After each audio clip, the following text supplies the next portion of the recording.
So welcome back to another episode, guys. This is the third podcast myself and Lucy have done together. So we thought we'd do a bit of a collaboration. So obviously I have the Bespoke Fitness podcast. And I have the Power of You. And girls, we wanted to bring something a little bit different because Beth, I feel like when we're together, we literally don't shut up, do we? Like, we're literally just like, nah. But not even that. We want to bring something different today. We want to bring more lifestyle, what's going on. Obviously, Beth's got loads going on her end. I've got loads going on my end. So it'll be nice to obviously talk a little bit about that. And then go in as well to like how the fitness industry is changing, how we've adapted, what it's been like as well from when we started. We kind of started together, didn't we? And how it's moved forward and how, you know, it's shifted. So yeah, buckle up, girlies, buckle up. I think it's good as well because we've not caught up for a long time. How long has it been now? I think last time I seen you was probably in person a good couple of months ago, wasn't it? Christmas time. Oh no, it wasn't. What month? Was it maybe like February? Yeah. But it's mad because we speak all the time, but then it's like because we're so busy and we just know we're busy, we just know the script, don't we? Like with online coaches, like I'll check in with you tomorrow, and then it'll be like forwards later. But that's just what our lives are like, and I feel like unless you are self-employed, unless you have your own business, it's hard to kind of understand that we're like that. Yeah. But tell me what's going on because we've had so much going on. Like you obviously are getting married, like there's so much going on your end. Like tell me about it. Yeah. So it's changed a lot to be fair this year. Like for us, it's been a proper crazy year. Like travel, like that's been the biggest killer. If I'm honest, it's been trying to do a photo shoot prep while you're traveling, like, and I'm glad I've done it, to be honest, because I really did want to prove to people that you can still get in shape. It genuinely is how you navigate it. But honestly, I went to a hen party in Vegas in March, been to Mykonos, went to a hen party in Mykonos, a wedding in Cyprus. I've been back to the UK multiple times. Like, it's been a lot. Then coming obviously to Dubai, like there's been a few other places as well. I can't think. I just feel like you've been every time I've seen you've just been back forth. And that's the thing, isn't it? Like you've just proved to yourself and to other people that you don't have to put your fitness on pause. If anything, it comes with you, it travels with you, and you adapt. Because that's something we both practice what we preach about, though, because life is always going to get busy, isn't it? Do you know what I mean? Like I can't stop my friend getting married, but I've also got to go. What do you want me to do? Like not and getting you don't want that mindset of thinking, well, I have to just pause now and not feel good in myself. Like it's a lifestyle at the end of the day, and that's something that we preach. Like it's a lifestyle. Like you shouldn't be just constantly bouncing back and forth. You should be staying where you are, staying disciplined no matter where you are, and then obviously riding the wave with it. But I think people forget as well, like there is going to be, I think it's been about 22 weeks since I started dieting, but there's been 5 weeks of that where I've been obviously at maintenance. And people, like, just because I'm away doesn't mean I completely switch everything off. It's just accepting, like, it's just going to be a slow progress week. And people struggle because they think in the brain, like, oh, well, it's just on off. I'm away. Fuck it, I'm on holiday. It's like, and then it's like, well, you don't need to eat like a fucking horse when you're on holiday because, like, you come back and then you think, why have I done that? But, and you restart again. Just not even that. Yeah. Like, I honestly think as well, when you're away with your friends or whatever, you're doing loads of steps, you're not really eating much. You might be drinking a little bit more, but really, is the progress that bad? Like, we've had obviously a full summer of people going away and they're like, I've only gained £1, or I've just come back the same. It's like it's just water. You pull it right back off and you just crack on.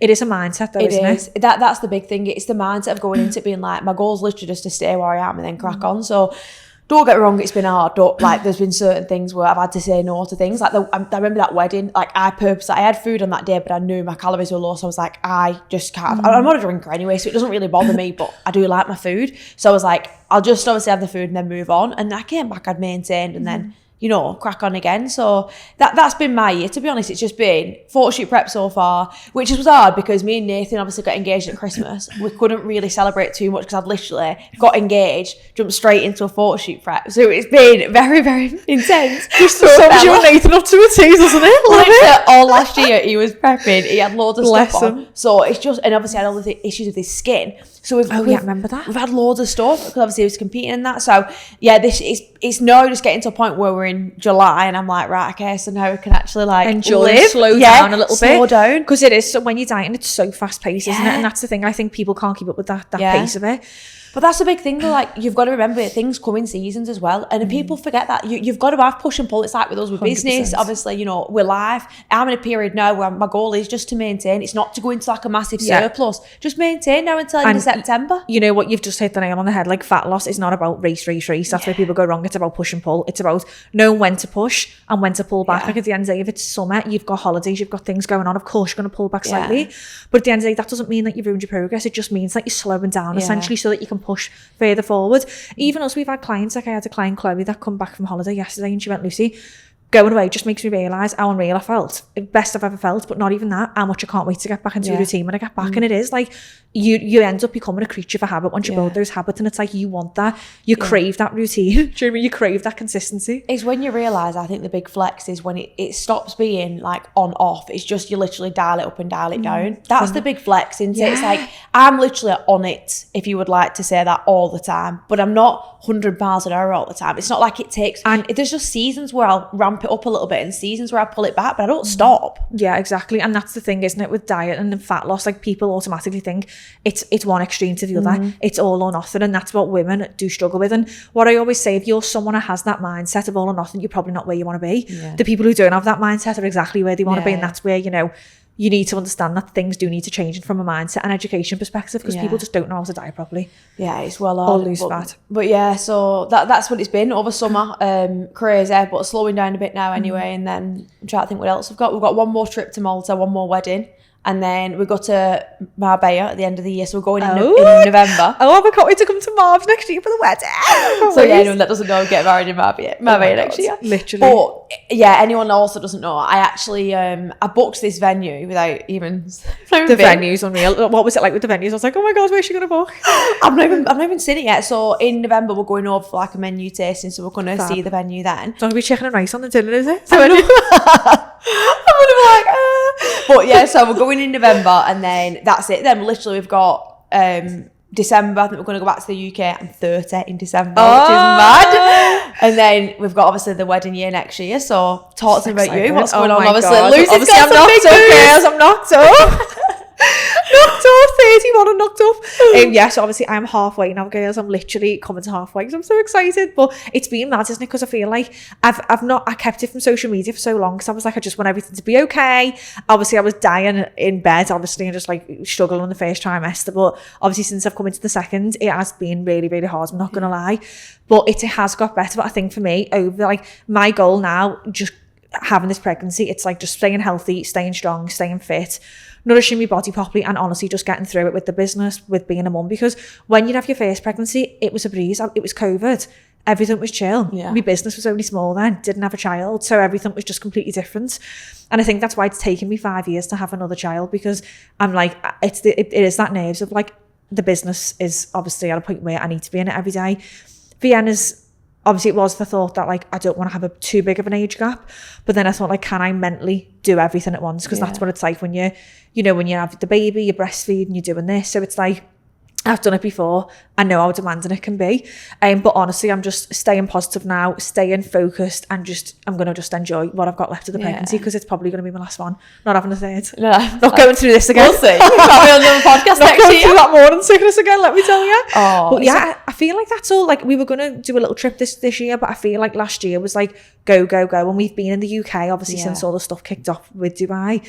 So we spent a long time. We were there for like 3 or 4 months, and I loved it. And you know what? I think for me, this year's been about like, it's not really been about traveling. Last year definitely was more travel, but this year's like, are we making the right decision coming back to Dubai? Where's our family going to be? Where's our home? But I think for now, we're going to stay put in Dubai. We're going to spend some time traveling next year. I'm going to, girls, wait for the globe. That's all I can say, because let me tell you now, I have been in a maintenance now for how long has it been? It's been a good like 6 months. 6 months or so, yeah, probably 6 months. But I am going to do the best shoot of my life next year. So just wait till May pops off, girls. Wait, baby's due in December. Baby's December. So I'm going to, you know what? Because I'm going to breastfeed for like 6 months. But when I had Vienna last time, I obviously, after I had it, I had a bit of a rough bit. It was a rough birth afterwards because I hemorrhaged and stuff. So I wasn't able to move for like a week, and then I was just exhausted, because when you breastfeed as well, it's like all the time. It's like, every hour they're on you. So I didn't really start training until about 4 weeks after I gave birth, but then I think in about 3 months I got myself back to the way I was, if not probably better, to be honest. But this time round, I'm going to make sure that, hopefully everything goes well with the labour, everything like that. I'm going to start prepping and doing, not a harsh diet, obviously, because I'm be breastfeeding, but I'm going to start again probably 4 to 5 weeks in, and I'm going to start like focusing on getting to a good point, and maybe like May do a photo shoot. So she'll be absolutely banging for the wedding. Yeah, exactly. And I'm going to have my 2 babies on my arms. Got a You should do a shoot with babies there. Literally. So that's my goal. And I think, yeah, I just want to, like, for my goal next year is going to be, obviously, to get in the best shape of my life, 2 kids, and prove to everyone, no matter how busy you are, girls, you can do it. Like, us busy women do it. And if anything, that's what creates the fire within us. Do you know what I mean? Like, I don't know how you do it, being average. I say it to you all the time. Someone's ringing me. I don't know how you do it, where, like, you're constantly, like, because it's a bit different. I don't have the same responsibilities as you do. Like, but being a mum, I'm thinking, how do you manage? I know. Running a business, like, and know you're pregnant as well. It's just hard. Absolute. It's hard. But you know what though? I always think, I feel like I couldn't have it any other way. Like, I need to be proactive. Stimulated. I need to be stimulated. Like, if I can't sit down and be like, right, I'm just going to sit and watch something here. I'm like, I need to be doing something. I need to be up. I need to be moving. You know, I need to be doing something. I can't sit down. But then at the same time, I feel like that drive's got me to where I am. And I feel You're like... scared of slowing down. I'm scared to slow down. Yeah. I think that's a bit of a problem with both of us, I suppose, though, isn't it? Yeah, it is. And you're just, Beth, that's why we're like literally mirror image. Like, we are literally the same person. It is difficult. I think that's probably a good thing to probably touch on as well, guys. Like, you know, there's a lot on Instagram nowadays where people like, you know, this, I suppose it's, what do they call it? Like this, like, soft girl era type thing, into where people are in that. And I'm like... I don't necessarily class me and Lucy as like we're majorly successful, but obviously we've both got big fitness businesses. Like, we've not got here from frigging... Oh, you know what? This whole soft culture, cancel it, see you later. Yeah. You know what it is as well, right? It's so hard because I feel like if you're someone that's straight and honest, you get judged. Yeah. And that's the industry, that's the world we live in now. Like, you know, 30, 40 years ago in our parents' age, they'd be like, shut the fuck up and get on with it. Yeah. And you know what? I feel like I can speak about this openly because I used to be someone who was like, a bit airy-fairy, yeah. And it's like, that does not get you anywhere. Like, I remember I was airy-fairy, upset, unhappy, overweight, incompetent, walking around like a fucking wisdom tooth. Okay, with like a fucking wisdom tooth. Not even that. Like, where did that get me? Depressed, upset, unfulfilled. So what do you have to change? Well, you're going to have to change your mindset, aren't you? Like, you are going to have to change your mindset. If you want to level up and break away from that horrible place where you are, which makes you feel uncomfortable, you getting told by a coach, oh, everything's fine, just makes you worse. It's like this whole body positivity movement. Like, is that helping us or is that making us worse? I'm not sitting there saying we should call people out for being overweight, because we shouldn't. I hate all that. But the reality of it is, I don't ever have anyone coming through my doors who's overweight saying I'm happy. They don't. Like, I've been around people who are overweight, they're not happy. I've never met someone who is. And the fact that it's from a health point of view, you want to become the best version of yourself, the healthy version of yourself, do it. It's the best thing you'll ever do. A lot of that, though, is the more you learn about health and the more we study and we learn about that side of things as well, it's just, there's certain things that you just pick up on and you're just like, but it's not healthy. It's carrying not. Loads of excess body fat, healthy. it's not healthy. There's strain on your joints. And not even that, like, Beth, one minute, like, it's not healthy, but like, your mental health is probably in the bin, because most people who, again, are making excuses for those things haven't got great mental health. And it's like, you know, and that was me. The only way you feel better is if you make yourself believe that you can do it and you do hard things. Like, the world right now that we live in, I wouldn't say Dubai, but especially the UK, people are scared to do hard things. And that's the problem. The hard things are what actually takes you to the next level. They prove to yourself that you can do it. And you doing them harder things week in, week out are what builds you. They build a better version of you. Build your confidence. And that's the thing, like you said, like we speak about this soft girl at it all the time, don't we? It's like, I just feel you're doing a disservice, being honest. You are doing a disservice to someone. Because you're taking the money and telling them that you're basically not helping them. I don't feel like that's fair. But it's with everything. It's not even just, it's like everything. Getting results. It's like business now. People are scared of, like, you know, don't work too hard. I know. Don't put too much pressure on yourself. It's like, hang on, pressure is a privilege. And then you moan about people who've got money, who are successful. Well, the thing is, right, you can't have your cake and eat it, Godge. You can't, and that's the problem. Like, your life, and I'm not saying, you know, you should be over obsessed with things, but have a focus on something and have a drive towards something. Become the best version of yourself. Be healthy. Like, above everything, your goal should be to become healthy and strong and successful. I honestly think. I just think that with that, though, it is that mindset of like, just it comes from that victim mentality of, oh, it's not fair on me. I should just be entitled to go and have whatever I want. It's like, you've had worked so hard. Like, but the thing is, if you want to, that's fine. But don't moan then when you don't get the results. Well, that's it. I always say that to people. If you're happy with where you're up to, I'm all for but I'm all for that though. Like, don't then put other, because there's a lot of people now. It's like, oh well, you know, I don't want to get abs, or, you know, calling out people because they've got a vein in the forehead, which, you know, let's be honest, I always have a vein in my forehead when I diet. But it's like, if someone wants to push themselves to that next level, why can you not push themselves? If someone wants to be healthy and they're building muscle and then they haven't got an eating disorder, that's what I get loads of. Like, when I was doing my photo shoot prep, you know, you can see your ribs, you're unhealthy. And I'm like, mate, I'm healthy. My calories aren't even low. I'm not doing any cardio. I'm training 3 days a week and eating in the deficit. What's unhealthy about me? I go out every weekend still. I just pick better options. What's unhealthy about me? It's a lifestyle. I like living like that. Yeah, but because I was going to say equally with me though. Mine was unhealthy. I was on low food. I was doing cardio 5 times a week. It's a choice. I chose to do that. If you don't want to do that, or like you don't value doing that, or you don't want to take clients through that, that's fair enough. But why are you judging someone else? And then you're moaning when people judge you because it's like, doesn't make sense. It's crazy. But it is that whole like, and I think the social media side of things now is bonkers. You know, when I'm watching people and I'm like, everyone's triggered, and I hate that word triggered, you know, and you're like, I can't bear when people come out and go, I'm triggered by something. What are you triggered by? Someone else doing well, someone else getting lean. That's a reflection of you, Gorge. And that is the truth. And listen, I can speak from this because I've been there myself. I used to be a victim. Why me? Why aren't I like, well, it's because I never fucking worked and done the right things. I never done hard shit. I was always, you know, I always took the easy way out on things. Unfortunately, you know, if you're doing that all your life, the outcome's not going to be great for you. It is like, it's like I'm triggered. I've had to mute people or block people because it's like bothering me. Well, why should it bother you that someone else is doing well? That's like me saying I'm going to block or mute all people who are successful in business. Imagine my business is nowhere near theirs. Not even like, that. Imagine being triggered that much to block or mute somebody. Like, I just feel like, what's going through, like, what is going on up there?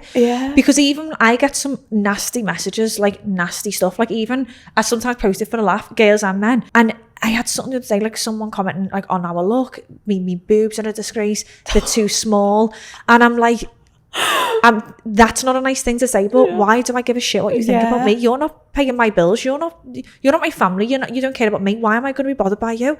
But I honestly think as well, social media is rough, so if you can't handle it, don't be on it. And not even that, at the end of the day, you can't be triggered by something. If someone's got a different life to you, a different perspective, let them be themselves. Because but I was going to say with that as well, though, do you not think that with social media now, like especially in our industry, it genuinely is a game of calling people out? It is, and to be like, honest, it's just like boring. It is. Everything that's kicking off. I wrote an email about this. You know, anyone that's on my email list, if you're not, you better get on it. But I wrote an email about this yesterday, talking about I'm sick of the job. I got into coaching because you want to help people. Because I want to help people, and you love what you do. Yeah, and it's I love getting people great results. I love get people in great shape. No, it's like this. We have to do a podcast. We have to do YouTube. We have to get more exposure. You have to be a good marketer. I'm a marketer's nightmare, mate. I'm terrible. And you know what? It's so annoying because like people sign up with you because you care about what you do and you've got great values and you do what you follow through with what you do. You provide a great service and you get great results. You're technically changing that person's life. But then people aren't seeing that through social media now, which is so annoying because like you said then, I don't mind people calling people out if, you know, someone's scamming somebody or like, you know, you're giving a false sense of security to somebody and you're not delivering a service like you're saying you do. And it's a lot of like these hormone specialists and like, mate, you've got no what are you on about? You've got no qualifications to even do that. You probably don't even know what a fucking calorie is. But then it's like when you're constantly doing it and you're calling people out and you're having to edit the videos, I'm just thinking not for me that. But I mean, to be honest, I don't call people out by name, but I do say like I don't like the way the industry's going. I actually said the other day on you know, me stories about a coach that I seen. Again, the victim mindset. Like, I don't think it's fair the way, like, there's just a lot of people in the coaching, I feel like, dulling down to people that they feel are vulnerable to pull their attention in when you don't believe what you're saying. A lot of it's around like I think menopause, like menopausal populations and like a lot of like PCOS type of clients. It's like just because they're a vulnerable group of people. Like I had Gemma Burns on doing a podcast a webinar for our clients yesterday, and it was all about like female health, hormones, perimenopause. And she said though, she was like, it's just so crazy now, but it is because there's such a vulnerable group of people. I know, it's awful. She said, what did she say to me? There was a guy basically, and he got told in her town, she's from like in Ireland somewhere basically, and she said there's a guy in her town and some business mentor must have turned around to this man and been like, you need to just put out now your target audience audience is menopausal women because they have a lot of money. So work with them. But she said she was getting all the women going to, he was sending her the women because he didn't actually know how to deal with them. Oh, that's terrible. So, but that's what it's like in our industry. As long as, honestly, this is where it's so hard, because one of my clients asked on the call last night, how do you figure out in the industry then, like when you're following people, how can you tell if someone's a charlatan? I was like, you can't. You can't anymore. You genuinely can't, because if someone's got a big following, a lot of the time, just because someone's got a big following, it doesn't necessarily mean they're a good coach. It's just because they're very good at content. Got clicks. Yeah. And that's the thing, isn't it? Like, a lot of people are good at content, but they're not good as a coach. Yeah. That's the thing. I hate content. I hate it. Like, because not even that, you're putting something up because you need to keep up with it. Yeah. But then realistically, that's not where the magic happens. The magic is not on content. It's behind the scenes. What is your service? Is your coach invested in you? Are they getting you results? Are they helping you? Are they educating you? Are they changing your life? That's what really matters. And that's what's sad, because remember when we started back in the day, like nearly 10 years ago now, it'll be like you put one post up a week and it'll be something educational, something formal, something that you care about, something that, you know, can help someone. Now it's like you have no choice, I suppose. Well, I do my own thing, but a lot of people feel an urge to, like, again, call people out because people are doing it. There's no education. And sometimes I think as well, these coaches just constantly calling people out or calling clients out. It's like, do they actually have education on the page? Yeah. Do they give you any education? Are the results good? Are they next level? Because they should be. It's mad. Like, even Nathan, so anyone that doesn't know, my partner Nathan has a separate business, so he runs a education company for coaches called A in Education, and both me and Lucy, we're on it as well. And even, honestly, this is what I'm saying about, like, the coaching industry now. Nobody wants to learn, so like, he'll get coaches coming into this mentorship asking how to, like, calculate someone's calories. What the hell? Do you know what I mean? And this is like, apparently this is a CPD course. This is not what you should know. Like, sorry, this is what you should already know to go on to the course. Do you get what I mean? Whoa. So it is the crazy. Thing is, though, Beth, as well, like, coaches have a level 2, level 3 PT, and then they think that's it. Yeah. Are you telling me you can honestly coach someone and take their money and help them if you need to be investing in your education non-stop? Yeah. Like, you need to be investing, because at the end of the day, like, you cannot offer a service if you can't deliver it. But it's crazy, isn't it? Because the industry is flooded with so many people. But I think you can always tell the people who are just in it for the wrong reasons. The wrong reasons. So, like, when people are actually truly passionate, they want to learn more. They're always on to the next thing. Do you know what I mean? They want to study. They're interested. They're obsessed with learning more. Whereas if you often speak to her, and that's what, you know, Gemma said that on the call last night. She's like, just ask the coach if you're ever wondering, just ask them what qualifications they've got. Most people will probably not have any. Or what have you bought into? Like, what can you do? Like, so when a coach will say invest in yourself, and it's like, what are you doing? What are you doing, coach? What are you doing? Like, and that is actually so good. Like, that's actually a good point. Like, it actually is so true. Like, what are you doing for yourself? So, when coaches will say, though, like, invest in yourself, they've not actually spent any money investing in their own knowledge into level 2, level 3 PT, and they don't even have a coach themselves. Yeah, it's mad, like, so if you don't value having a coach yourself because you know what to do, why are you then telling a client who tells themselves they know what to do that they need a coach? It's mad, isn't it? I'm like, what? Like, I've always, it's true, isn't it? It's actually mad. It's crazy. Like, this is what I'm saying about the industry. Like, it's actually fucking mad. And you know what? So many of these coaches aren't even fucking secure in themselves. Yeah. Like, they're not secure in they're not secure in what they speak about. They're not secure in themselves. They're not secure in their bodies because they're fucking yo-yoing all the time, like clients. Like, it's actually mad what I see on social media. I'm like, it's actually mad. Yeah. But that's why I feel like, and I honestly feel like there's a massive shift that has been for the past year, hasn't it? We've been speaking about this. But at the same time, it's only going to make you see the coaches that actually give a shit, actually do value what they do and care so much about the business. But I think that the industry's changed so much, because the problem that happened like 12, 18 months ago, we had a big influx of people who were very woo-woo, who were like, IIFYM, if it fits your macros, you can eat whatever you want, a calorie is a calorie. So it was very much like that. So it brought a big influx of people into fitness or wanting to work on themselves who genuinely thought they could just do what they want. Yeah. And then now we're having to deal with people. Now it's a case of people are flipping the content again, where now everyone's like going back to what we originally always said of, you fucking got to work hard. Yeah, you have. You work hard, you be disciplined, you show when you don't want to. That is the reality. 100%. So it's done a full 360, hasn't it? It has. And then you've got other things coming into the industry as well, like obviously GLP-1s, other things like that, which I think, this is another thing I was actually speaking about the other day to another coach. But I feel like as well, like, this is the problem that we're facing, because everything in life's got to be so easy for people. People want easy stuff. You know, you call Deliveroo, it's in your door in 45 minutes. People expect things quick. So it's like, they see people on these pens and they're like, I need to do this. And it's like, it just distracts you even more from where you want to be. Hey, do you get a lot of people coming to you saying they're on these pens? No, I would never coach anyone on a pen, to be honest. Oh, really? No, I wouldn't, because to be honest, and people like, this is another thing, like that just pisses me off. I see so many coaches now. They were slagging the pen off when it was coming out years ago. Now they're like, oh, you know, all these coaches slagging pens off. Will you help people? It's like, to be honest with you, you can have your opinion. Same people slagging them off are actually on gay, by the way. Yeah, literally. But not even that. You can have your opinion on pens, but don't sit there and say to someone that you're going to help them if you're not going to help them with habits, because you know that they're going to come off that pen and they're going to be hungry. They're more likely going to regain weight. You know deep down that you're not doing that client. You're doing them a disservice.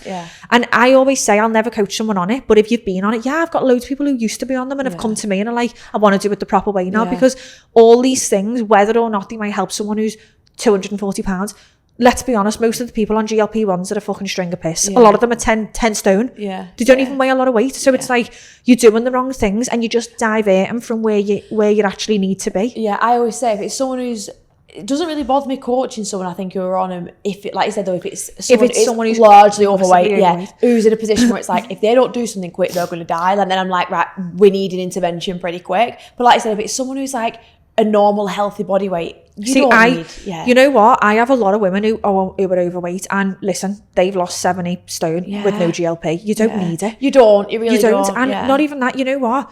Yeah, like your food noise is bigger. So what? The more you push on the things that you need to, the more you're in bad habits, it will drop because you're going to apply discipline. And I just always think, regardless, there's always going to be something out there. There's always been stuff, hasn't there, out there, like that people jump to. I just think, you know what? All these things that you do, they're all shortcuts. Like, just do the proper thing. But it's hard though, isn't it? Because I think, it is that kind of people see other people talk about, it's worked for such a body. But just because it's worked for such a body doesn't mean it's going to work for you. And just because it's worked doesn't mean it's the right thing either. It doesn't. Like, I remember I speak to people on calls and the riddle with like loose skin now, because they've gone through like massive transformations and it's been like rapid, and I'm like, you've just broken so much muscle mass down, you ain't eating properly. And this is the thing, right, girls, if you want a lean tone physique and you are on a GLP-1 or a pen, what are you doing? Because you are going to break down so much lean muscle. You obviously get your dim and your food noise, but you're probably not eating as much protein as what you need to. You're not nourishing your body properly. You are going to look like a smaller version of yourself, not a leaner version of yourself. So you know what? You might lose X amount of weight in a certain amount of time, but why not just do it properly and get the lean physique that you actually want? Because like you said, you just become a smaller version of yourself. You're not exactly leaner. Not even that, your energy. Like, I honestly have never ever took someone who's done a pen and they've said it was amazing. They've always told me, my energy's low, I feel awful, I'm scared now to come off them, or, it's always been a negative story. So it's like, for me, regardless if they help you lose weight, so what? You're going to regain that weight back, most people do. So it's like, why not just do it properly, like, and actually feel good, have more energy, have more muscle. Like, girls, I'm sorry, life is too short to be just thinking about weight loss. You need to think about longevity. Muscle is so important. 100%. Like, and I honestly think as well, we're in a world now where everyone's just dodging what really fucking matters. What matters is lifting weights, fueling your body properly, eating good food, being fucking disciplined with yourself, because realistically that's the life we should live. I was going to touch on that though as well, because just going back to what Lucy's saying there about these pens, people think as well, when you're not involved in training and building muscle and you've never gone through that properly, because I had a conversation with one of my clients who she's struggling coming out of a dieting phase at the minute, and this is really, really normal, really common that people struggle when they're coming out. And I said to her the other day, was talk about training, and she said, oh, my numbers are progressing, this, that and the other. I was like, this is what you need to focus on. And I said, when I'm at my leanest, right, people automatically just think I'm at my most confident. I actually don't feel my most confident when I'm my leanest. Same. And not that there's anything wrong with it. I love getting lean and pushing it's myself. Push yourself. It's the challenge of I set the goal and I freaking did it. But honestly, when I'm my leanest, I'm not most confident. I'm the most confident when I'm a couple of kilo heavier. Same. Not drastically heavy, but just a couple of kilos, because that to me is like my meal out with Nathan. My training feels so much better. You just feel more energized. More energized. But you only understand that when you actually go through it properly. And you've got to, like I always say, everyone's got to get to the leanest point, because like you said, I don't do the photo shoot preps every year because I want to be small. I do it because I love the push. It drives me. And you know what, coming off the back of the shoot, I love the pictures, and I always say this to Nathan as well, because obviously every time I was dropping, I was like, oh, I miss me thicker side. Like, I miss, like, you always said, And like, for me, being the smallest version of myself is not the happiest. And I love lifting weights, getting strong. I love like PBs. I love just eating more good quality foods. I love it.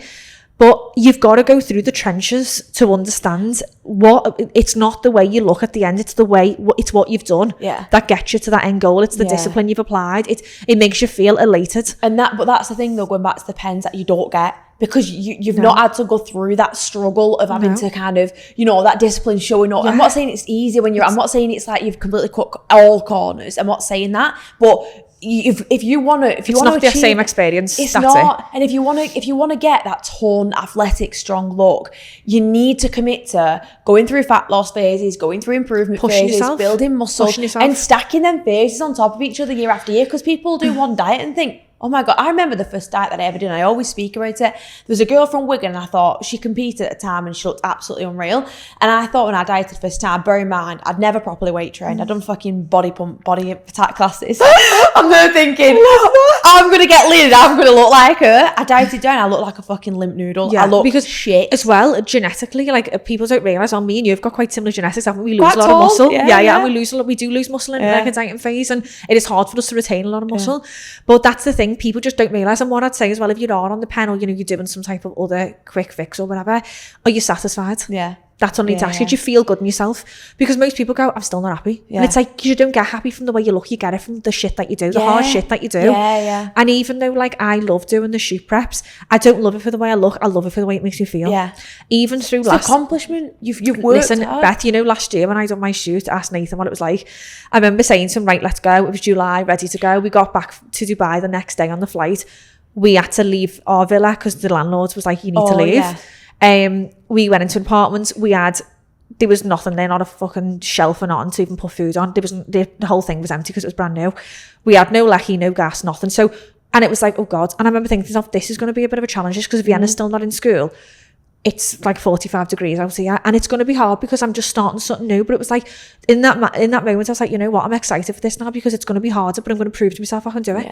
But everyone instead now is like, oh, it's not the right time, or I just start when, and it's like, no, when you do hard things and you prove to yourself, you know what, I can do this. It just makes the whole journey so much better. And even that's for me and you, happens. Like last year, I remember going through like the shoot prep, and it was hard. Like I remember, even just juggling the business, being a mum, like I just felt like everything kind of consumed me. But then when I look back, I think I'd love to be there again. Because it does give you that push, it gives you that drive, and it's like you showing up when you're tired, when you don't want to, is what builds the better version of you. That's what builds the character. Like everyone should go through that. But with you as well though, it's so important because a lot of your clients are mums, so it's just, you are such a good role model for your clients of going through that and being like, well, I can do it. Your clients will be like, well, fuck, Lucy can do that. Like I definitely can do it. It is so true. But honestly, you just need to just go through the process properly. 100%. Not being afraid to work hard. Honestly, if I could tell you anything, my dad, I know where we've been brought up is very similar. Like I know your dad. I feel like I've met him loads and I haven't, but I'm going to meet him soon. I speak about my dad all the time, but genuinely, my dad has instilled so much work ethic in me, and I just feel like you can't get or expect to get anywhere if you don't any level of success if you don't put any level of work in. And this is the thing as well. Now we've got people going like, this person shouldn't be a trillionaire or whatever, and I just think like, are you doing anything to work on your own life before you start pulling other people down? Regardless of like how you feel it's unfair, like what are you doing for yourself? But people do fall into that mentality, don't they? And I just think it's absolutely crazy. And it's like, focus on yourself, like focus on your life and what you can change. And I actually I just say this all the time to my clients, like focus on you, focus on your family, focus on your health, focus on you're becoming a better version of you, and I promise you're not going to give a shit about anything else. And that touches me on to another point. Honestly, I feel like I speak about it all the time now. I think so many people nowadays are so much more snowflakey when it comes to being bothered what people think. And I'm like, I get it all the time. I don't know about you when you've got clients and they're going through a dieting phase and it's like, oh, well, I'm going to this, this family event. Well, just take your own food. Why can you not just take some? It's like you've really offended someone sometimes and you said take your own food. It's like, what? So and social media then makes you believe that you're a bad coach because you're telling someone to take their own food. I've got a 50 kilo female here who's on 1,300 calories a day. Like, she can't afford to be going having multiple meals out a week. And that's what drives me insane about the industry, because it kind of, it's that whole mentality around you shouldn't eat 1,200 calories a day. You know what as well? The thing is, right, it's so hard with coaches and in the industry when it comes to advice, because a coach who's given advice like that has probably got clients who I've got more weight to lose. And then other people are reading that loads of muscle. And then everyone's getting confused, and that's the problem. And it's like, the issue is, right, regardless of what this person's doing, what that person's doing, if you want a goal, you're going to have to make sacrifices. End of story. But don't buy into the kind of idea though around, I should never have to get below 1,200 calories, or I read if you're a small, because you coach a lot of lean builds. I coach a lot of women who are tiny, and like one of my clients, Emma, as an example, she's 50 kilo.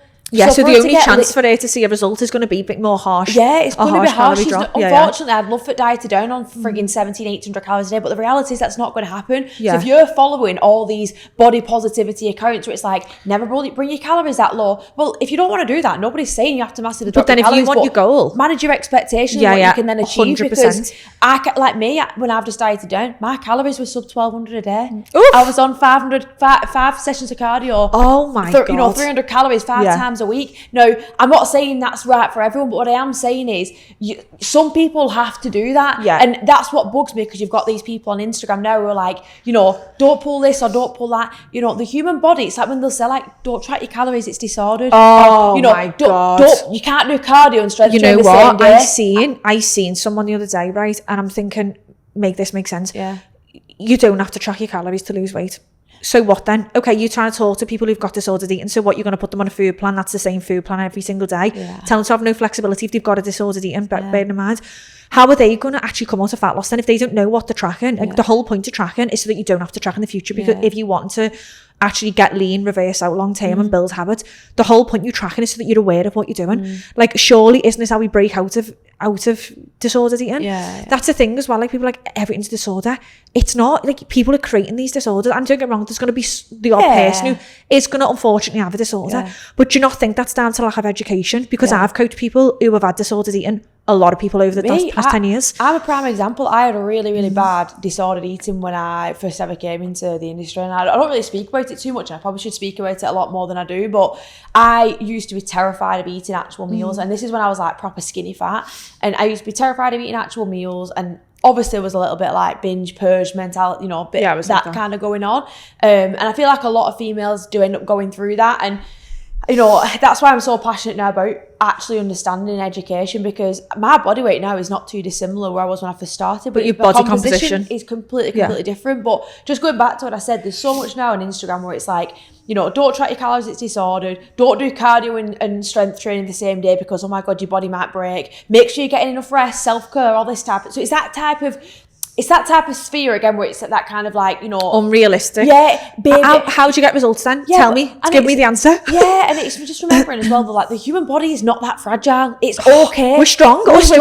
Yeah. Females, look at us. Why are you trying to do this? Like we birth babies like for years. The human body is like so versatile. It's freaking... Not even that. You know what I always say, right? 50 years ago, like they would laugh at us now. Yeah. The way we trying to stroke people's backs. It's like, let's just be honest with each other. Yeah. What is the issue with being honest? And you know what, if someone has got a disordered eating pattern like you said, well then let me help you and fix it, because I was exactly the same as you. I wouldn't say I was scared to eat meals, but I would literally, I'm not messing, I was under eat every day. I'd eat like no breakfast, salad, and then I'd maybe have a little snack in the evening, but I would be starving, and then by the weekend I would inhale Dominoes, or I'd be at the point when I was so ill, and I remember just feeling it was this horrible awful cycle I was in with food, the all or nothing mindset starting over all the time, and I was walking around like a fucking wisdom tooth.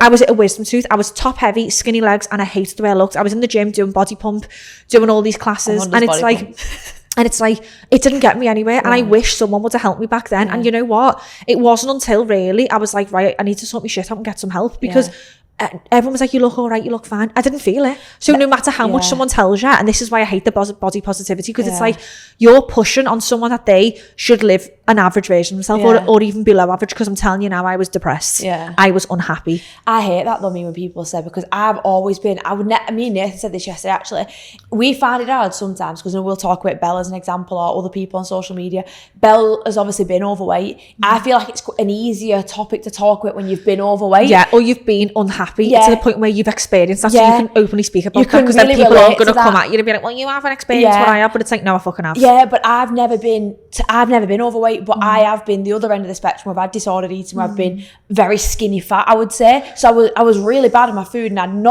didn't really understand the importance of training. But a lot of people at that time, they'd look at me and think, oh my God, like, you look good. You know, why do you want to change? You know, you're all right as you are. And I hate that. Why are we telling people they can't make a change just because they look okay? You feel like they look okay. But they might not feel okay. They might. And you know what? They might just want to achieve more. There's nothing wrong with that as well. If someone, because it's like telling someone who's in, it's like, you know, knocking people down. If someone's in good shape who wants to get in elite shape, why are we putting someone down for you know what? I'll tell you now as well, because one of our clients, Molly, you've seen Molly, she looks insane. Yeah. So she come to me last February, and when I say, right, we got on the consultation call, and she didn't speak. She was like in bed, down, like not herself, quiet. She said to me, listen, I think I'll give it a go then. And I was like, hang on, do you want to, like, are you sure you want to do this? Because I obviously want to help you. We'll get, like, our goals was like just to feel better, change your mindset and lose some weight and, you know, get stronger. Now look at her. Yeah. But not even that. She's just done a second shoot, and people might be like, well, why have you done another shoot? It's like, well, she's done the first shoot. The first shoot was the first milestone. That then allowed her to do a half marathon, to realise that she loves running. Now she's doing all these different runs. She wants to do a run up Snowdon. Like, she's got all these physical goals because she wants to push herself. She's done a second shoot because she wants to push herself. So what you don't realise is that let people become better, because what it does is it opens loads more doors for them. And look at them now. She's just got a PT course. She wants to, you know, change her career. If she did never join, she'd literally be stuck working for a company she didn't want to, unhappy, down, a bad mindset, awful relationship with food. But again, people will be like, well, why did she want to change? Because she wasn't that bad. But she was all right. Well, what about if she doesn't want to be all right? I know. What if she wants to be better?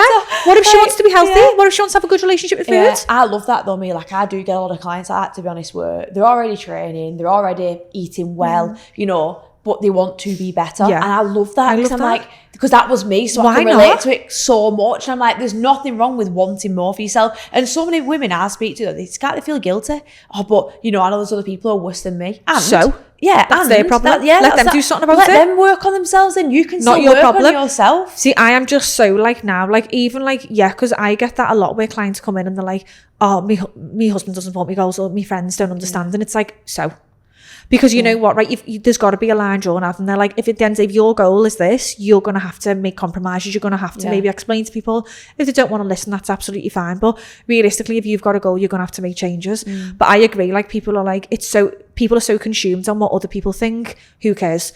Like, if I worried today about everyone's opinion of me, I wouldn't be where I am. Because I'm not going to lie. I mean, if someone started slagging me on proper on like me Instagram, me YouTube, I think we had it fall off. Have you not been slagged off? No, I've never been. Fuck me, I get slagged off all the time. Have you not read my comments? But do you know what? I have got an add-on, and it's a me at a pod. It's one of the podcast studio that we went to previously in Dubai. And it's one on there, and there is a few comments. I think I've seen it. I've seen the advert. You're in the top, aren't you, with the bun? Yeah. But there is a few negative comments, but people always take piss at my accent. But it doesn't bother me that. It's like, listen, you know, when I done that Coke one, do you remember that Coke one that went viral? It got like 1 million views. Oh yeah.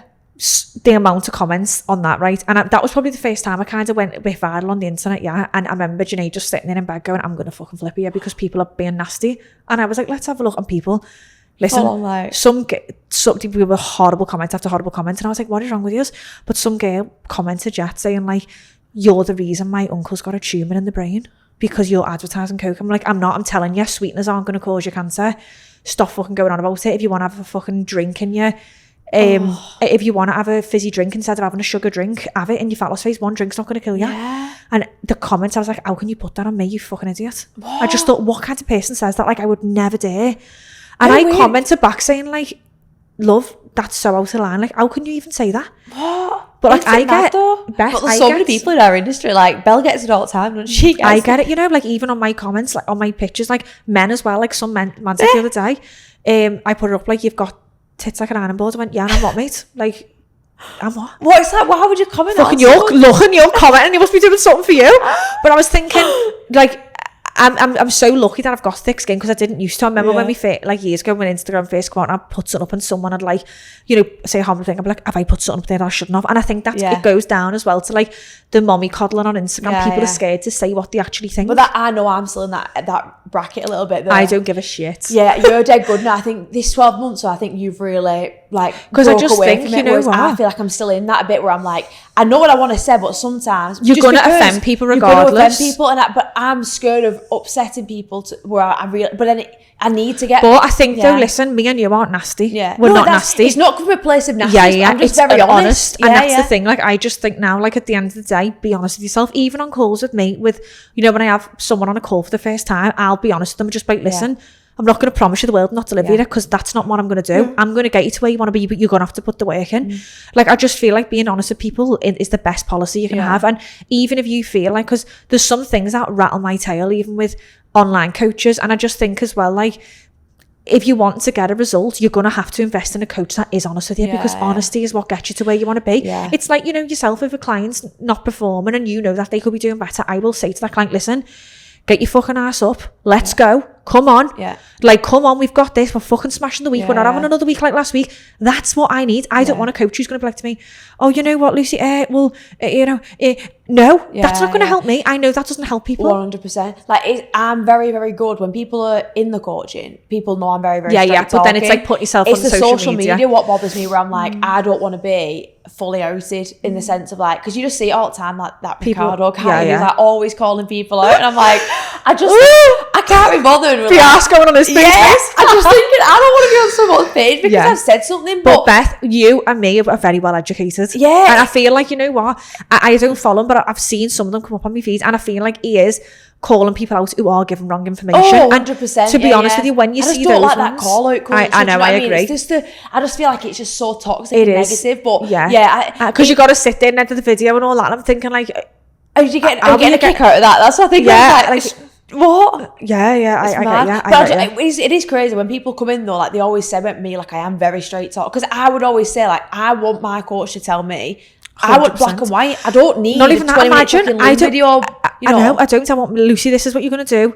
Fucking sort your shit out. Tweet this. Do this. And not even that. Like, you need that energy. You don't want it, because the thing is as well. Like, even me, I've had clients in the past where, like, you know, they are a little bit more sensitive, and that's fine, because I've been that person too.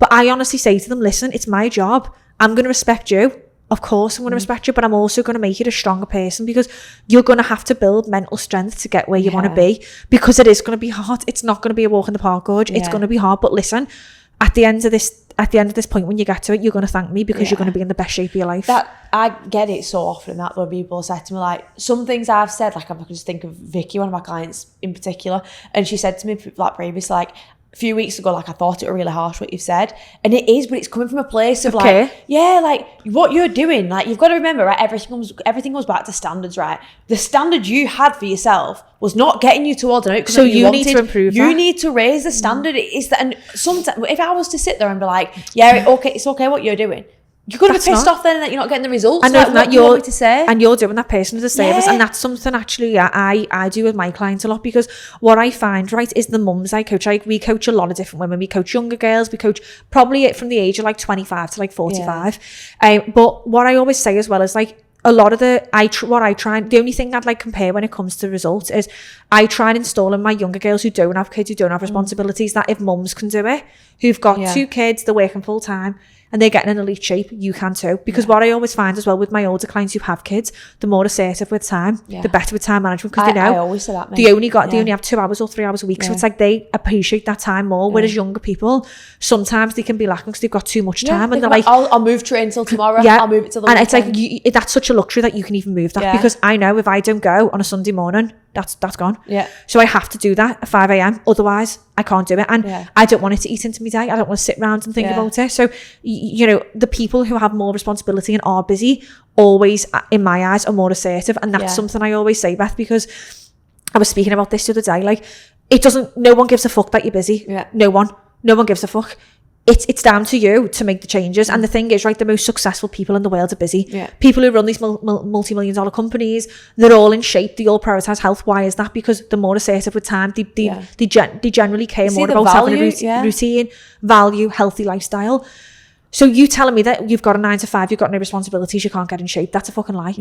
That probably goes down to education and bad habits. You thinking that for you to get a result is going to take you all the time in the world, when it doesn't. It just means better habits at home. It means being more disciplined with yourself, and it means prioritizing training 3 times a week and sticking to it. That is it. Literally, I always say that to clients. You probably don't need more time. You just need to be better with your time management. You know, like simple meals. That honestly, my God. If anyone saw me and Lucy's meals, fuck me. Like, me and you were just so like, listen, I believe we're so bad us. Even just the thought of like going in the kitchen, like I'm not messing, like my head will just fall off, because I'm just like, ow. Like, you don't need to be fucking Michelin star, babe. Do you know what I mean? I literally have the same 5 meals, and I've done a post on my Instagram about my meals this week, because it's like, again, I think a lot of people think when I'm going from fat loss, people said to me this week, loads of my clients, so what are you eating this week at maintenance? Same thing. I fucking ate a desk for the past 22 weeks, but I just have an extra sourdough, bit of extra rice in my evening meal. But that's where a lot of people do go. You know what? I'm like, you know what's so funny? Like, when you see, because I'm like, I sometimes sit there. Have you seen that girl in the back of the car? She's like, that the blonde girl, and she's got that face. That's me when I'm looking at these Insta people, these Michelin star Instagram girl in back at car. Yeah, and she's like that. Because when you see these girls, like, what I eat in a day, it's like, babes, you fucking don't lie. You don't. You're doing it for the gram. You're lying. You do, though, I think, for fucks. You must have some time. Are you getting sponsored by a fella? Because I need the amount of time that you've got. Honestly, them meals, I think, geez, I would actually pay good money for them meals. I literally just about have time to wipe my arse. Do you know what I mean? Like, the thing is as well, like, I hear this all the time, like, I need new meals. It's like, no, you don't. You actually don't, because as of, like, if you're eating in the evening, you probably eat the same meals anyway that you eat. It's just that you think that you'd have to eat, like, you just have to make things simple. The simpler it is, the more you're going to stick to it, the more consistent you're going to be. And that's what I think people are so like, there's too much going on out there. Like, there's like someone going, well, I eat this, but that, well, they might not work. You know, they might get sponsored by the fella. You don't. You work, Gorge. 90% of us have to fucking work. We have kids. We have responsibilities. So for us, babes, that ain't working. I just think we've got to keep things simple. But why would you not? Like, literally, even just little bits. I'm not half as busy as Lucy, like from her bloody, she's a mum. But I just think, make your life easier. I buy that Spinneys cooked shredded chicken. I don't even need to cook it. I literally go into the fridge, weigh it out, put it on my salad. My salad's virtually pre-done anyway. Yeah, like, it just needs to be simple. Just like, literally, basic. And I always find as well, like, I literally do, right, I have a yogurt bowl or protein oat in the morning. That's because that yogurt bowl takes me 90 seconds to throw together. I love it. I crave it as well. I love it. But I've actually moved on to protein oats. Oh, do you? Oh, naughty girl. And then literally all I do for lunch, I'll just throw a rack of chicken on a Sunday and a Wednesday in the oven, put it in a big container when it's chopped up, put a pita out, bit of fucking peri mayo, bit of salad, 2 baby bells. There's your lunch done. So it's like we've got no reason to be skipping meals or worrying about them. And then for dinner, if I've got a busy week, then I'll just have something that, again, Junaid might make, like, let's say, I don't know, like, might be like beef and rice or something, just something simple. And then if I've got time, I'll then throw something together. But, you know, with me time that I've got in the night, I don't want to be cooking. Like, I don't care that much about food, because I've been that person who cared so much about, I've got to just have different things. It's like, that doesn't work. Like, I just can't. One thing I never get my head around, and it honestly does to this day, like we said, nearly 10 years deep now, it drives me mad. People who tell me that they're busy, and then people who always say to me, no, but you might be busy, but then fair enough, but why then do you need constantly change your food all the time? Surely you're not that busy where you constantly can think about food, because not even that. There's bigger fish to fry than on not even that. You're busy, but you can spend 2 hours in the kitchen. That's what I mean. So, like, that doesn't make any logical sense to me, because it's either a case of you're not as busy as you think you are, or your priorities are clearly in the wrong place. You know what, right? It's mad, because when I always think about this was me when I come to Dubai. I was a bit of a, like, oh, I'm busy, like, I'm just so stressed, and like everything was just a fucking shambles, and being honest, like, the way I thought. And I remember having the call with Mark Coles, right, on the first call, and I remember him saying to me, like, tell me how you're busy, show me. And I remember just thinking, I'm not. I'm not. But it's like, you think you are, because you're not getting anything done that you need to get fucking done. Because you're not productive, because you're not time blocking, you're just thinking about what you need to do, you're not doing it. But that's the thing, you procrastinate, you're not actually doing what you need to do. So the thing is, like, you know, if you have got a mindset like that, you need to just simplify everything down. And be repetitive long term. That's it, literally. And I was just going to say that when we spoke about before about clients, my clients, honestly, like, I could just think of Fawzi off the top of my head. She's like a company COO. She's got 2 or 3 kids. She's got 3 kids, actually. Kids are always at clubs, like, just trains at home as well. Like, honestly, 3 times a week trains at home. No time at all for herself, like, at all. So she has to prioritise getting up at 5 a.m. for get her steps in the morning. Bear in mind, she's a 51 kilo female at the minute. Trying to get lean, and she's probably got another 5 kilo body fat get off before she gets down, before she's ready for build. It's going to be hard. It's going to be difficult, but honestly, she is so efficient with her time, and I just think that is someone who doesn't have time, and I value that so much. Beth, you need to, like, so basically, I've got a client doing a shoot on Sunday with Eddie, right? Oh, really? And girl, she's in incredible shape, like, honest to God. What does she do for work? So basically, right, she come to me, when did she come to me? It was about 6-7 months ago now. She is a mum of 3 kids. She's an air hostess, and she's got a business on the side. And she was literally stuck in the all or nothing mindset, like Natalie. Like, she was just binge, restrict, all nothing, start over. Like, that's what she was doing. And she's done everything under the sun. Now, listen, I'm going to wait until you see her shape now. She's fucking unbelievable. But go back to what you said, her hostess, she's working on changing shit. Like, she's got 3 kids. Changing time zone. Yesterday, she messaged me a picture. I'm in New York with a yogurt and a berry. And there's literally the Empire State Building there. And she's flying back today. And it's like she flies to America. She's always in Atlanta. She's always in New York. She's flying. She's got 3 kids. She literally was going in the caravan. She's been everywhere. She's been to spas and she's been on prep. She's been to spas. She's been on holidays. She's literally just come back from the caravan last week. Literally, we had a call. I was like, right, the caravan. She went, Lucy, I've done it all. She's just naturally now embedded. She's like, I'm taking the air fryer with me. I'm doing this. Listen, that girl doesn't miss a fucking beat, right? And it's like, but that's the mindset. And that's where she's changed. She didn't used to be like that, but now because it's embedded in her, it's like she's going to be going into a shoot now. She looks incredible. Oh my God, Beth, you should see her. But I can't wait for. And it's like, well, she's got 3 kids. Like, you telling me you've got no time? She gets up early, does her sessions. Like, you just have to prioritise that time. Is it. And that, so many people would look at that, the one you just said, then she's taking her air fryer and stuff. So many people would be like, that's obsessive. That's obsessive. It's like, well, you need to be that level of obsessive if you want to get an elite outcome. And why are we putting people down? It's obsessive to make your own food. Yeah. What, like, I don't understand it. You know what, as well? Like, that's the, like, I honestly it's the wording of stuff that bothers me. Is. Like I said, triggered, obsessive. I'm like, I hate those words. And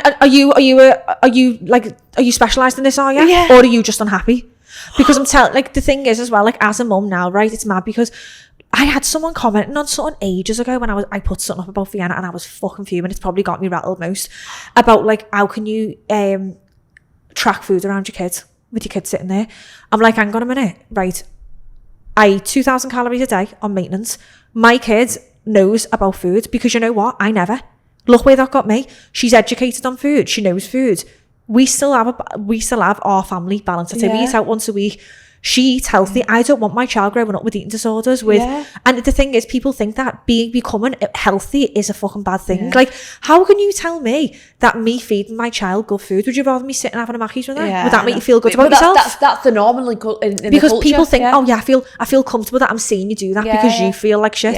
It's always a projection. That's it. It is. It's always a projection. It is a projection. I think it's important to tell everyone what is Vienna's favourite food, by the way. What? Oh, she loves anchovies. Did you see me doing the seal thing with her on the couch? Did you like? But like, she loves anchovies, guys. How old is she? She's 5. She literally loves fish, anchovies, like everything.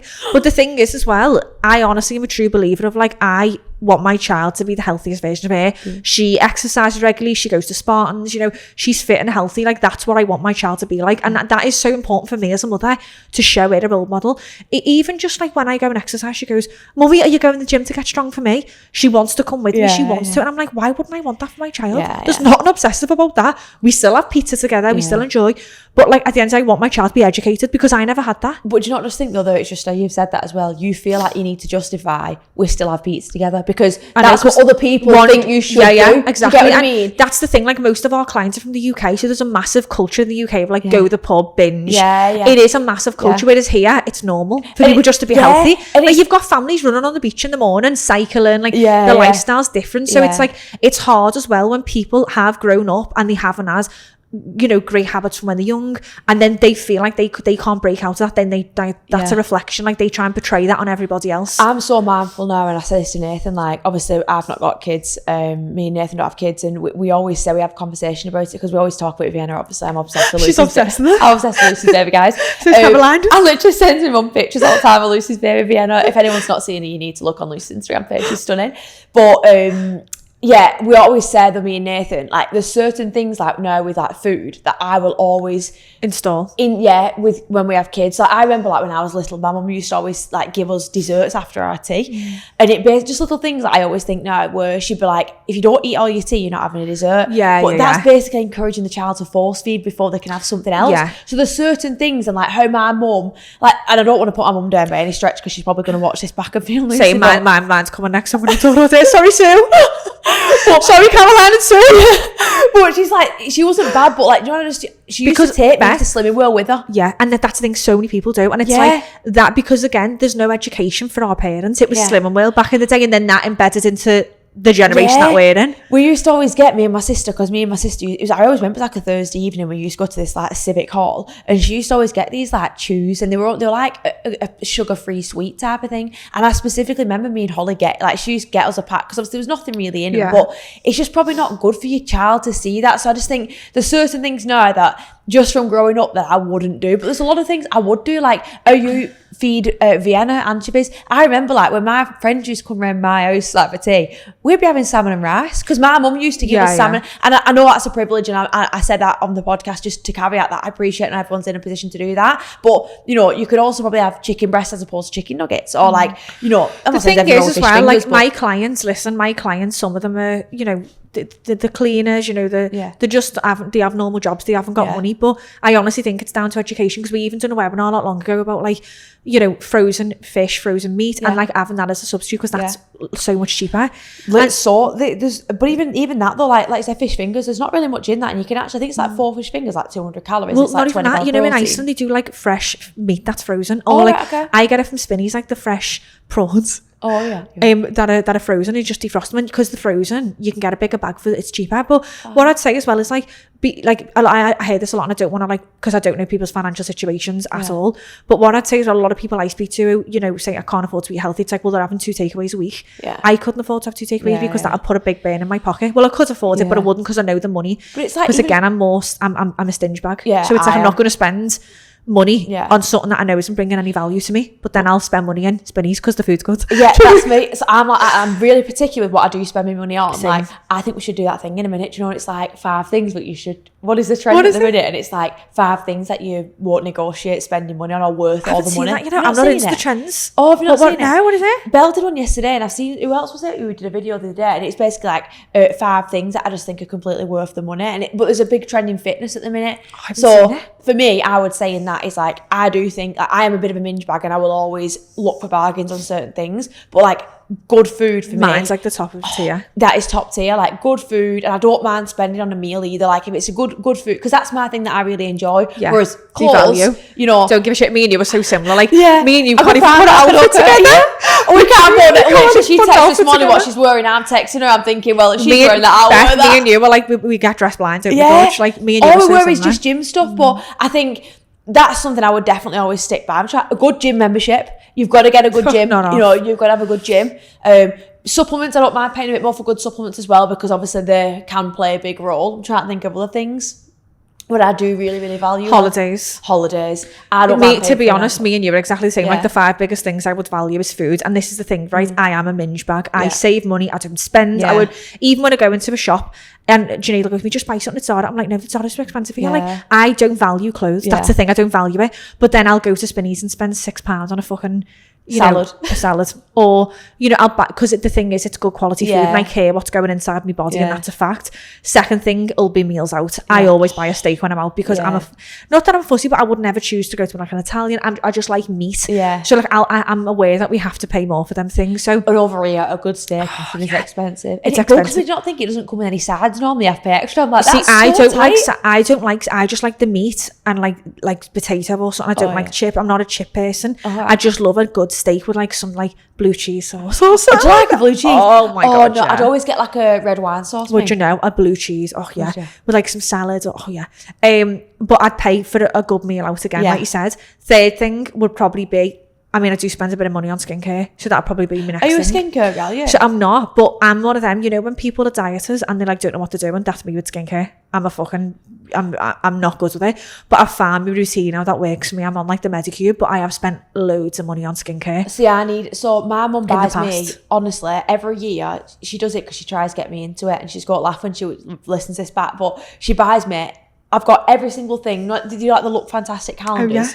Every year she buys me one of them. I've got everything Elizabeth Arden. Yeah, everything Elemis, Liz Earle. I've got all products, all the gear, no idea. But it's just sat there. Beth, I keep giving it away. You need to get on Medicube. Really? Cheap. I've spent loads of money on like Epion, Environ. Fucking loads of money. Doesn't do nothing for me. Medicube, right? Was it a cleanser? everything. I'll send you what I've got. My skin, look how good my skin is now. Yeah, you're dead glowy. Yeah. It's just amazing. This is someone else just been talking about, guys. We don't know these things, we're just guessing. Maybe it's just like, again, we're kind of like in our fat loss center, just like picking, you know, when women are like just trickling in, that's what we're like. We're terrible. We're amateurs. I went getting my makeup done, and that killed me as well. I went to... I just can't spend money on like makeup. I know it sounds terrible because I'm going to wipe it off. Yeah, but for my shoot though, I think when you've worked so hard, I need to get a makeup done. So I got it done at that Sorter, and honestly, the girl, she's called Nicole. It's meant to be gorgeous in there, isn't it? It's gorgeous. Yeah. And she is amazing, but it was so expensive. I think it was like 800 dirham. Like it was... What? Yeah, because it was out of hours as well. So like, I can't complain. I was talking about foundation. She was like, what foundation do you use? And I said, well, I only own one, but I've had it for a couple of years now. And she's like, you do realise it'll be out of date. Did you know foundations can go out of date? They say that though, does it though? I don't know. Because they say 6 months. Listen, you know, I've had my makeup for like 10 years. But that's like eyeshadow. Like I don't buy makeup, but like I can't even buy eyeshadow. Do you like I don't value like material stuff. Like I feel like, you know what, years ago when I first got with Janae's, when I was in uni, I'd spend my student loan on like Jimmy Choo, this because I live with my mum and dad, and I'd spend loads of money on like Louboutins. Like if you look at my cupboard, there's loads of designer shit there. It's just got cobwebs on like years ago. Yeah. But then like I would never now go and buy like a handbag or like, because I just don't care. See, I'd rather blitz 20 grand on a fucking mentorship or like an education, something that's going to benefit me life, because I feel like I don't align with that. And there's nothing wrong with it. I'm not saying anything like that. But even me now, like we have a basic car, I could afford a better one, but I don't value it. So it's like for me, I'd rather save that or like invest it in myself than like spend it. But that's just a personal preference. So like this year, me and Nathan's proper gone into our like saving. I've always been a saver, me. I've always been dead good with money. And I had my first job when I was 15, and I've always kind of had that mindset where if I've ever been asked about going anywhere, I never want to be like, oh, I have to save up to go and do it. I've always been good at saving, but this year we've like started putting money into investments and stuff like that. But I can't lie, I love a nice bag. I've literally just bought. I've just ever Chanel bag. Oh, congrats, babe! Oh my god, first ever one, right? So I was like, I'm going into my bridal era, and I always said I wanted the original flat, like that's what I wanted. But I just can't fork out that sort of money. What is it? I didn't even know what they are. So like the flat bag is the one that like it's like the original one that's got like the black the flat. Oh, I know what you mean. You know, the silver or gold hardware. I like the silver one. I'm not paying that sort of money, but because I'm going into my bridal era, I thought, well, I'm not going to wear a black bag, so I treat myself. Again, guys, you need to get on this. It's a website. Oh, I need to see like it. Yeah, I've not tried it on yet. It's still at home in UK. I got it delivered to the UK. Literally store my life. So it's called I think it's called Vestiver, but they sell like it's a lot of pre-loved bags on there, but they do you can refine the search to like never worn new with tags, so it's brand new, it's never been worn. I love that. And it's a little vanity, so it's a white one, like an off-white one, so I'm buzzing. So that's my first ever. But I think with that as well, the reason why there's certain things I will pay for, like a watch. Obviously I've got a nice watch. I was thinking about that. I was thinking, should I get myself a nice watch, because I haven't actually got I used to have a nice watch and I sold it, because I was like, it was just sitting in the box. Like the thing with me, even when I had Vienna, Janae got me like for me pushing presents, he bought me a Rolex, bless him. He bought me a Rolex, like some like Fendi sunglasses and stuff like that back then, and I was like, I wore the sunglasses out to the point where I've lost them now. But you know, like the Rolex watch, like he'd be like, don't you want to wear your watch? And I'm like, no, because I want to wear my Apple Watch, and I know people wear both, but he was just sitting in the box, and I thought to myself, but you've got to remember that though, I very rarely wear my watch, but with that being said, it's always an investment. It is, and that's what he says to me now, because I was going to buy one a couple of weeks ago, and I thought, should I buy a watch? And I thought, you know what, I'm not, because I've got my money in investments now, so I invest every month. So I'd rather put my money in there than like buy stuff, because I think, you know what, with me as well, I'm just so over, like, I think being a mum as well now, I'm just so over like buying stuff. Even like it doesn't bring any, you know, when like years ago I used to buy it and I'd be like, oh, I love that, and then you just feel like, oh, I love that. I'm like, I buy it and it sits there. Like even like I've got Balenciaga bags, like Valentino bags, and they're sitting there. Never wear them. Yeah, well that's it though. I think when you're going through life as well, priorities change. They do. I think that's what I last year I was feeling dead guilty, because I was like, I feel bad for buying myself something, because you didn't for so long. I never did for so long. Then I was like, oh my god, I feel like I shouldn't, and I would never post it. Obviously, we're speaking about it just now, but it's not like we'd tell anyone. Like, but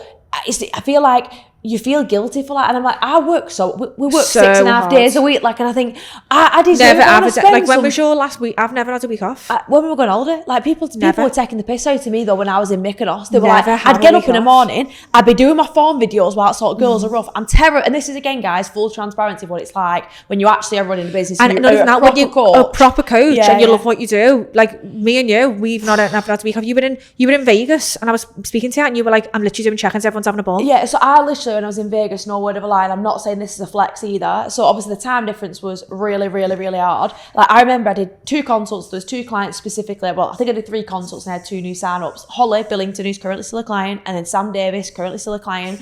And I did both the consultation calls. It were like 5 a.m. in the morning. So I had to get up at like 4. Bear in mind I'd been out the night before because I didn't want to let my friend down. Yeah. And this is what I'm saying though, like you can have it all, but it's got to be push and pull. Went to take my friend for a hen do, came back, got up early, did the consultation calls, sorted the elements of the business, sat there doing form reviews.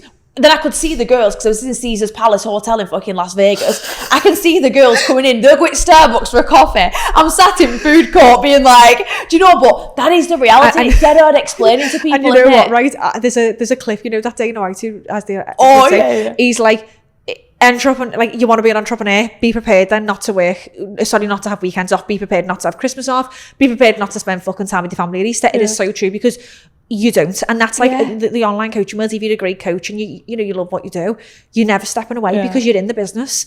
So it's for us, it's like me. Even after I had Vienna, like I remember I was like, right, I'll take a week off or so. I remember literally being in the hospital bed doing calls with new starters with a fucking baby breastfeeding on my boob with a catheter in. What's your plan after with baby number 2 then? What are you thinking about doing? So this is honestly my plan. So I think what I'm going to do is work right up until I have the baby, and then I'm going to... All the way? Oh yeah, like till I drop, literally. And then I will, basically my clients they'll be, obviously Izzy can just do the check-ins and accountability and help for them. For probably 3 to 4 weeks I'll have off, and then I'll go back into it. But the thing is, right, it's not, for me, it's not even like, the only thing that bothered me, it's not the no sleep, because I was fine last time on the no sleep, we just get on with it. It's the breastfeeding. All right. Because like when you have a new baby, then no routine on your boob, off the boob, like it's on, off every 20 minutes. Is it fatiguing?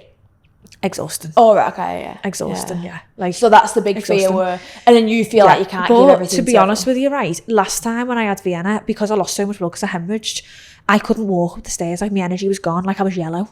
I haven't showed you, I'll have to show you after this. I had bruises everywhere, because obviously I'd done a natural birth, I only had 3 paracetamol. I could feel everything, so because I give birth, sorry, this is pure TI, I give birth like on all 4s. But because I was grabbing the bed that much, my whole arms were black. So I had bruises everywhere. I couldn't walk up the stairs. Right, I'm not messing. I had to sleep downstairs for a week. But as well, all these things happen. Like, you know, the baby might not latch properly. Like, my nipples were literally bleeding because he was on them that much. It was just so harsh. And it is, your body's completely changed. But for me, it's not even like I can't remember when I was getting to my point now, but it is the fatigue, obviously, because you're exhausted, you're up all night. And when you breastfeed, there's no routine, because they're just on, off. So it's not like you're bottling and there's a bit of a routine there.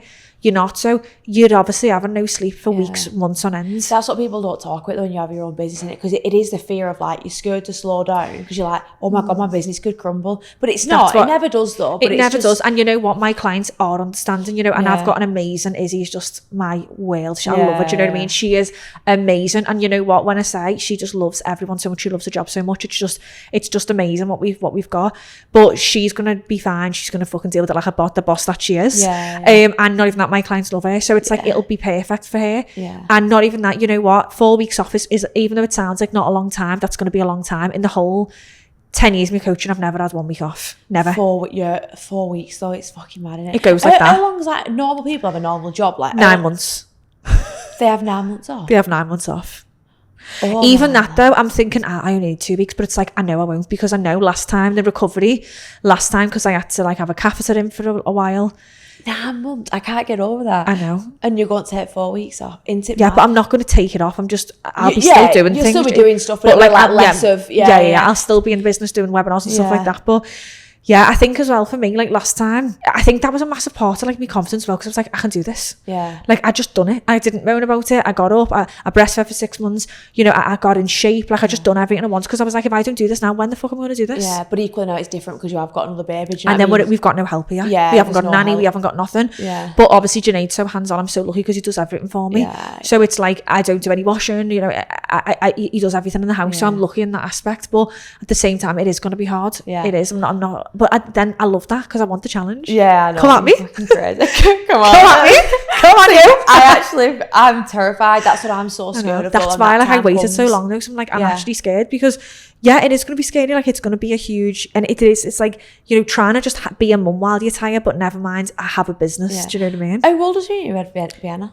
I was 28. See, I'm 29, I'm 30. 27, 28, yeah. So I won't have a baby next year because we get married. So I think I think we might end up having babies maybe like the following year after You know what though? I always think, and this is what I said to Junaid, like there's never a right time. Yeah. When I had Vienna, I just feel like I was younger, I was more of a spring chicken then, like I'm older now, and I think, you know what, the longer I wait, I can feel myself not getting older, but you know, just want to slow down a little bit. And and I think I don't want to be doing newborn when I'm like 35. I want to do it now, like I want to do the newborn stage now, because it's going to be too much of a big gap there, and I know I won't do it, and I will just end up having the one. Well, that's what Nathan's like, because obviously Nathan's a bit older than I am, so he's like, I think Nathan's 3 years older than me, so I think when we end up having our first one, I think he'll be coming up to 35.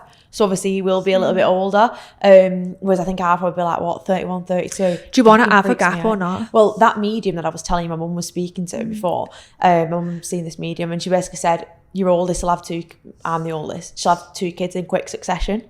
So that's what she said. So then now that's kind of triggering me in my brain. I'm like, oh my God, I think that's what's... So that, again, I know I keep talking about, that's what freaks me out about obviously running the business and stuff like that, because the whole life stuff, I do feel like when you're running a business, your life is put on hold. Like, oh, it is. We and you speak about this all the time. Like, we do not live, and this is what I'm saying. Like, even when I go on holiday, I'm thinking, are my clients okay? What's the business like? Is everything okay? I need to do this. It's like you don't have a break. So the mental fatigue is next level. That's what worries me though. Like when it comes to having kids, because I want to be a present mum and I'd want to be a good mum, but at the same time, like my clients are everything as well. So it's really and that's what I've struggled with. But you know what? Right, what I realised as well, like when I come to Dubai, I literally went to Dubai no way till I had £1,600 in my ass pocket. I had fuck all. And you know what? Everyone was like to me, you know what? All I got back home was, if it doesn't work, just come home. I'm like, I'm not fucking coming home. I'm going to make a success in my life and I'm going to fucking do it. I'm going to graft my ass off and I'm going to work. And I went into that knowing full throttle that I'm going to work 16-hour days for 2 years. And I did. I worked so hard. And it's like, I have stepped away from that life, but I had no time. I had no balance with Vienna. You know, she was getting picked up from there. She was 6 o'clock by me. And it was like, I was trying to cook, Junaid was working, I was trying to be a mum, but I honestly think as well it's better you do it while they're young, because now I'm never going to have to do that again. So it's like Vienna now, we have obviously at work full days Monday and Tuesday all day. Wednesday I have a half day, I say like 3 o'clock. Friday I finish work at like 12:01, and then the weekends I have with her. So and not even that, you know what, I think to myself, that is the hardest thing, isn't it? You're being a mum, because you have to pick priorities. You can't have both, you know, unless you get your business to a place where, you know, you can. But even when I'm with her, I try my best not to go on my phone, but I'll go maybe once an hour with her, just for 10 minutes and just get back to messages or whatever I need to do. But I always think as well, like my biggest priority now is like, she's going to have a mum that has sacrificed so much for her, and I'm glad I sacrificed it while she was young and she can't remember. And that's what I always say, and that'll be the same thing for you. Do you know what I mean? I don't know what it, because it's hard. People keep saying to me, like, what do you reckon's going to happen? Like, obviously, like I said, next year we get married, then we'll probably have kids. People said, do you reckon you'll come back to the UK? And I'm like, I actually don't know. But I feel like I think you will. You will. I feel like I want my mum around when I obviously have the first baby. And that is the worst thing when you're like, even me, like going to, like me was speaking about this with me like a while ago, like I honestly feel like because you live here now, it makes you realise like sometimes your values, like I feel like me and you were quite similar, like we love the UK in the sense of the greenery, being outdoors, like we are outdoor people. Like I don't care about training, I'll be outdoors, I want to be outside. And it's like right now it's like 40 odd degrees, you can't. And the thing is, like, what is it you value? I know deep down, like I value being with my family, and I value being with me, like, you know, the people I love, and just even like going out for walks, they're what make us happy. Like me and Junaid love holidays where we go to the UK, we go in the little like country lakes or something, not even at the country, like we love like the country pubs, like we just love that side of the world, whereas like now it's like we could go to the Maldives tomorrow, we don't, because even though not the Maldives, I'd love to go to the Maldives actually, but like, you know, travel around Asia or whatever, it's like we've done all that, like I want to like be like, and that's the thing that we were having the battle with this year, like coming home to the UK, like I just love the UK, and everyone slags it off, and I used to be that knobhead to slag it off, mate. People in the UK don't take it for granted. Don't take it for granted, because you get free healthcare, free schooling. You get, you know, at the end of the day, regardless of what's going on politically or whatever, it is still a little hidden gem. You can go to all these little places in the UK that are untouched, the countrysides, the local businesses, they're stunning. You only realise when you're out of it. Like, I love Dubai, like I actually really, really do. And I think that's the tough thing me and Nathan have had recently, because we've not had enough time in one place to enjoy it as well. We've not really had time to enjoy it. So like prior to coming back this time, we had a bit of a kind of didn't like it and was resenting it. I remember like, you can't said wait that, to yeah. go back. And we've come back. Me and Nathan have both said this time around, we were like, you know what, it's really growing on us. And like we could see it. So we was literally not going to renew our lease. So like our lease is up in August, like next month. We was going to Airbnb for 2 months and then do I remember you saying. after Christmas, then potentially get like a longer term if we decide to stay. Whereas now we're just going to get another 12 months and do it that way and see. Do you think you'll go back to the UK? Yeah, but like I said, I think it'll only be after the wedding when we potentially, have kids. The thing is with the UK, right, it's hard, isn't it? Because me and Janae speak about this all the time. And I think now we're probably like, right, we're set on Dubai for another year at least. But it is the whole thing of like, you go back to the UK, it's the VAT, it's the tax, it's these massive things that really are just so unnecessary on your business. Yeah. And not even that. It's harder for us as well because we have an online business where exactly, we've only so you got our can't laptop. claim. There's nothing you can like offset. No, and not even that. The thing is, I always say as well, if I was paying all this tax and VAT, which is disgusting amounts of money, bearing in mind, I know everyone pays tax, I get it, but when you're an online business and you're getting VAT at 65 grand a year and all that, it's like, I'm going to have to sacrifice paying for courses or other things to help my clients. So it's like, why would I? So it's like, why would I do that? But then it's at the same time, it's like, and it's sad because you wouldn't mind paying it if you know where it's going. Yeah. You don't. Where's it going? The UK needs so much investment right now, and it's just so sad because it isn't getting the investment it needs. Whereas in Dubai, all right, you pay more for things, you pay for your school, you pay for this, but then you see where it's going around you. It's safe. It's like, obviously, but I think there's pros and cons, but I honestly think that's another thing why I've held off having a baby, because it's like, I want to be around my family. But then again, it's like, you know what, we'll have the baby, we can go back, we can go forward, they can come over. Yeah, mum and dad are not really too bothered about coming over. I don't know. Have they not been? They've never been, yeah. What? I didn't know that. No, they've never been. But Nathan's mum, Tina, she's been over quite a few times. She loves it, but she loves travelling. Like, she's not bothered about getting a flight on her own. But obviously, because mum and dad still have the business. Yeah, it's hard. And my mum's excuse all the time is, I can't leave the dogs. I'm like, Caroline. I love the dogs. A little smile. Little poodle. She's obsessed. But I'm like, Caroline, like, just come over. But she's just not. My mum and dad, they like nice things. But I think she's got the vision in her head of Dubai being really glamorous and my stuff mum like that. and to be honest, it's not like that. To be honest, right, my mum and dad, they would never choose to come to Dubai on holiday, but they like it when they come, and the more they see it now, it grows on them, because they love where we live. They love that they can. My mum and dad are outdoor walkers. They walk miles every day. They're like 20 miles. My mum does like probably 30,000 steps on average a day. She cannot sit down. She's like me.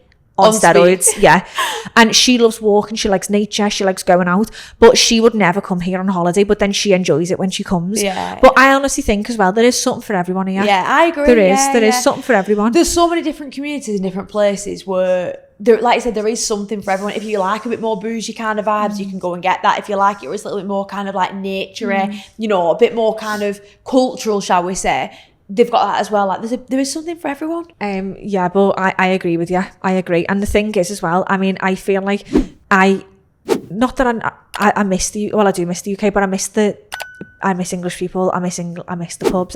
Not even the pubs. I just love going for the Sunday roast. Like, I miss actually like British values. I miss British people, because even when you go back to the UK, even in Liverpool, obviously it is that friendly, but everyone's like, you're all right, love, you're all right. Like, everyone speaks and everyone's happy, and it's like, here you don't really get that. It's more like, you see people every day and you don't speak to them, and it's like, I'll say to people, morning, sometimes you don't get nothing back, and I'm like, what? Mad that? It's just because obviously we're so used to where we're from, it's that little villages. And also, see, like, just being in Liverpool, like, everyone's friendly, like, but I suppose you're going to have pluses and minuses everywhere you go. Yeah. But yeah, I think that's a wrap, guys. Sorry, we get looked at. We're going to have to pause it now. Oh my God. Beth, lovely catching up, babes, on our third one. I know. Thank you so much for obviously inviting me as well. It's been amazing. I think we'll call it a wrap. If anyone's got any questions for me and Luce, obviously, just pop it in the comments. I'm more than happy to help. And not even that, if you've got this far on the YouTube, like and subscribe, please, baby. Like and subscribe. Yeah, we'll put obviously both podcast channels in the show notes as well. But yeah, thanks so much for watching. Thank you guys for watching. Thanks, babes.